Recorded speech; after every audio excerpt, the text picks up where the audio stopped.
পরদিন থেকে শুরু হলো অন্য সংস্থানের চেষ্টা। একটা কাজের জন্য গ্রামের লোকের দৌড়ে দৌড়ে ঘুরতে লাগলো পুষ্প।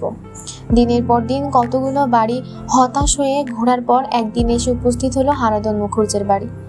এসে দেখলো বিরাট ফাঁকা বাড়ির দাওয়ায় হুমড়ি খেয়ে পড়ে গিয়ে হারাধনের ছেলে মাতৃহারা 3-4 বছরের ভূতু তার স্বরে চিৎকার করে কাঁদছেন। পুষ্প তার কাছে যাবার আগেই হারাধন ঘর থেকে বেরিয়ে ভূতুকে কোলে নিয়ে ভুলাতে ভুলাতে এদিক ওদিক চেয়ে ডাকতে থাকে, গয়লা বউ, মধু, ও মধু। ডাক শুনে ওদিক থেকে দাঁড়ায় বিধবা গয়লা বউ। তাকে দেখে হারাধন বিস্তার স্বরে বলেন, তোমরা কি জন্য আছো বলো তো? দুজন লোক মিলে একটা ছেলে দেখাশোনা ঠিক মতন করতে পারো না? গয়লা বউ ভূতুকে কোলে নিয়ে অপরাধীর মতন মাথা নামিয়ে থাকে। হারাধন হঠাৎ পুষ্পর দিকে দৃষ্টি পড়তেই জিজ্ঞাসা করেন, তুমি কিছু বলবে? পুষ্প বলে, হ্যাঁ দাদা বাবু, আমি আপনার কাছে এসেছি, আপনি লোক রাখবেন? হারাধন বলেন, লোক?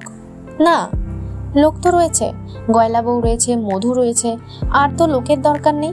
কেন, কে থাকবে? করুণ স্বরে পুষ্প বলে, আমিই থাকবো। আমায় মাইনে লাগবে না দাদা বাবু, শুধু দুটো খেতে দিবেন। হারাধন বলেন, তোমার শ্বশুর বাড়িতে কি হলো?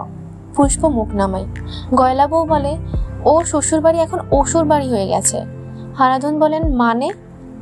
গয়লা বউ বলে, ওর স্বামী আর একটা বিয়ে করে ওকে দূর করে দিয়েছে। হারাধন বলেন, তাই নাকি? এমন সময় হারাধনের চাকর মধু এসে হারাধনকে বলে, বাবু, নেপাল বাবু আপনাকে ডাকছে, তুই বল, আমি আসছি। বলে হারাধন গয়লা বউকে বলেন, তুমি ওকে 4টি মুড়ি টুড়ি কিছু দিয়ে দাও। বলে হারাধন বাইরে যান। পুষ্প গয়লা বউয়ের কোলে ভূতুকে দেখিয়ে বলে, এটা বুঝি দাদাবাবুর ছেলে? গয়লা বউ জবাব দেয়, হ্যাঁ। পুষ্প ভূতুর চিবুকে হাত দিয়ে আদর করে জিজ্ঞাসা করে, নাম কি খোকা বাবু? গয়লা বউ বলে, ভূতু। পুষ্প একটু হেসে বলে, ও মা, এমন সুন্দর সোনাপানা ছেলের নাম ভূতু? ছেলের মা কোথায়? গয়লা বউ জবাব দেয়, ওর মা আজ 2 বছর হলো মারা গেছে। ভূতু এমন সময় হঠাৎ কেঁদে ওঠে। গয়লা বউ তাকে চুপ করানোর চেষ্টা করে।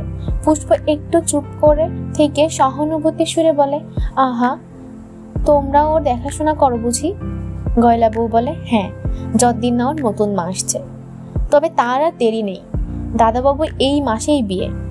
তুই দাঁড়া পুষ্প, আমি তোকে মুড়ি এনে দিই। বলে গয়লা বউ ভূতুকে কোলে নিয়ে নামিয়ে রেখে মুড়ি আনতে যায়। পুষ্প ভূতুর কাছে এসে সস্নেহে 2 হাত বাড়িয়ে আদর করে। বলে, খোকা বাবু, এসো কোলে নি, তোমায় কত কত ফুল দেব, গাছ থেকে কুল পেড়ে এনে দেব। ভূতু হাসি মুখে চাই। পুষ্প তাকে কোলে তুলে নিয়ে বুকে জড়িয়ে ধরে আদর করতে থাকে।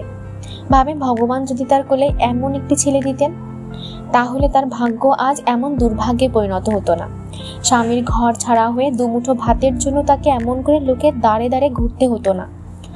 কতই না স্বপ্নের জাল বুনেছিল পুষ্প, স্বামী, সংসার, সন্তান, কিন্তু কিছুই সফল হলো না তার। স্বামীর সুখ তাও অদৃষ্টে সইল না। হঠাৎ গয়লা বউয়ের কথায় চমক ভাঙে পুষ্পর। নে পুষ্প, আঁচল পাত।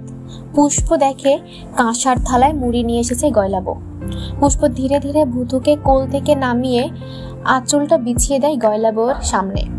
গয়লা বউ তাতে ঢেলে দেয় থালার মুড়িগুলো। লজ্জায় মাথা নামিয়ে ধীরে ধীরে মুড়ি আঁচলে গাঁট দিতে দিতে বাড়ি থেকে চলে যায় পুষ্প। হারাধন বাইরের বৈঠকখানায় তখন অমল, হারাধন ও নেপাল বাড়ুজ্যের মধ্যে হারাধনের বিয়ের সম্বন্ধে কথাবার্তা চলছে। নেপাল বাড়ুজ্যের দেতো হাসি হাসতে হাসতে বলে, এবার তোমার বিয়েতে কিন্তু ফুর্তি করবো হারাধন। হারাধন বলেন, আরে দ্বিতীয় পক্ষের বিয়েতে আবার ফুর্তি? নিহাত ওই ভূতুটার জন্যই বিয়ে করতে হচ্ছে, না হলে আর এই বয়সে। তার কথা শেষ করতে না দিয়েই নেপাল বাড়ুজ্য বলেন, আরে না না, তোমার আর বয়স কোথায়, বলতে গেলে তোমার বয়সের কত লোকের এখনো।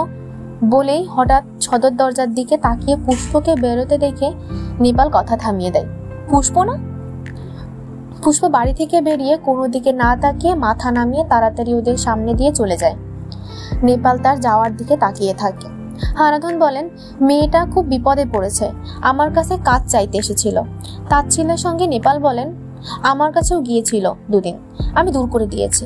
বলে গলার স্বর নামিয়ে হারাধনের দিকে মুখটা এগিয়ে নিয়ে বলে, আসলে কি জানো, মেয়েটার চরিত্র খারাপ, বুঝলে না? একটু বিরক্তি বোধ করে হারাধন বলেন, থাক ওসব কথা।